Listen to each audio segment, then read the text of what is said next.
मुंबई, ठाणे आणि कोकण या विभागातील सर्व भारतीय जनता पक्षाचे विधानसभेतले आमदार आणि विधानसभेतील विधान परिषद सदस्य यांबरोबर माननीय देवेंद्रजी, माननीय प्रदेश अध्यक्ष बावनकुळेजी यांची आमची बैठक त्या ठिकाणी होते।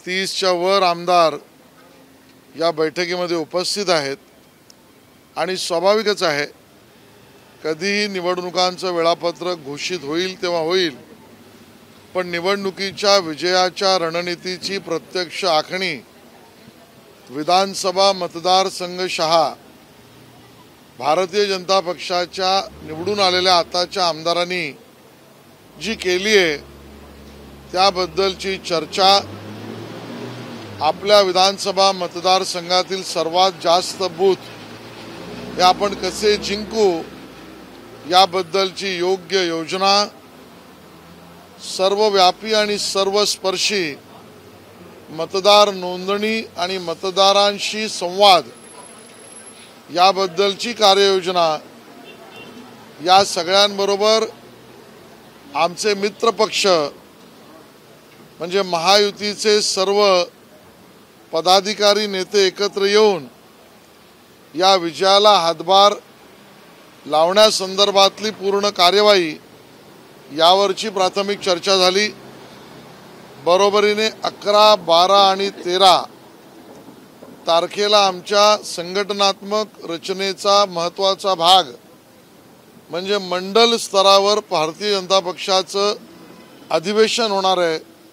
ते आपापल्या मतदारसंघांमध्ये कसं नियोजित करायचं आणि त्या माध्यमातून पूर्ण राज्यातच एक नरेटिव्ह जो खऱ्या अर्थाने समाजाच्या विकासाचा विचार करून केलेल्या कामाचा आहे त्याबद्दलचं नियोजन 12, 13, 14, 15 या दिवसांमध्ये युवा मोर्चाची तिरंगा यात्रा प्रत्येक विधानसभा मतदारसंघामध्ये, बरोबरीने महापुरुषांचे असलेली स्मारक वा त्यांचे असलेले भव्य पुतळे याच्याशी स्वच्छता सेवा करण्याचा कार्यक्रम आणि हर घर तिरंगा याचं प्रत्येक आमदाराचं आपल्या मतदारसंघातील नियोजन याबद्दलचा संपूर्ण आढावा आणि संघटनात्मक चर्चा या बैठकीमध्ये होते। मुंबईमध्ये प्रामुख्याने लोकसभा निवडणुकीमध्ये महायुतीला मोठा फटका बसला होता। 6 पैकी 6 जागा होत्या, मात्र आता फक्त 2च जागा आहेत। अशा परिस्थितीमध्ये विधानसभा निवडणुकीला सामोरं जात असताना काही त्यांनी नियोजन असणार आहे।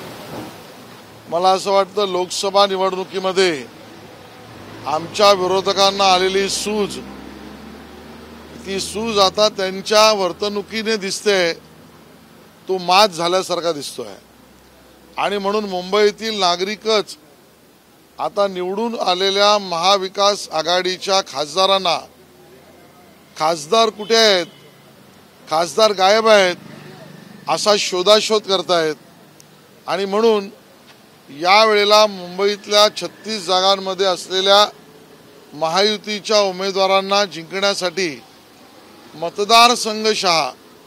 मतदारसंघातील जातीय समीकरण, भाषिक समीकरण आणि बरोबरीने असलेल्या विकास कामाचा सगळ्यात मोठा फायदा मुंबईकरांना उपनगरीय रेल्वेपासून मेट्रोपर्यंत, कोस्टलपासून त्या ठिकाणी असलेल्या विविध योजनांपर्यंत जो झाला आहे त्याला धरून जिंकण्यासाठीच्या मतांच्या आधाराचं गणित याचं नियोजन आम्ही करतो। नवी मुंबईमध्ये प्रामुख्याने 2 मतदारसंघ आहेत, ऐरोली आणि बेलापूर। मात्र बेलापूर मतदारसंघामध्ये सिटिंग आमदार मंदा मात्रे यांच्या विरोधातच संदीप नाईक यांनी शेड्यूल ठोकलेला आहे, ते निवडणुकीला मीच उभा राहणार असं देखील म्हणतात। त्यामुळे मंदाताई आणि गणेश नाईक दोन्ही आमचे नेते आहेत, दोघेही बैठकीला उपस्थित आहेत आणि दोन्ही मतदारसंघ महायुती जिंकणार आहे, आम्ही जिंकणार आहोत। सर, मनसेसोबत काही चर्चा होईल का? कारण आज हा विषय चर्चेला नाही। एबीपी माझा, उघडा डोळे बघा नीट।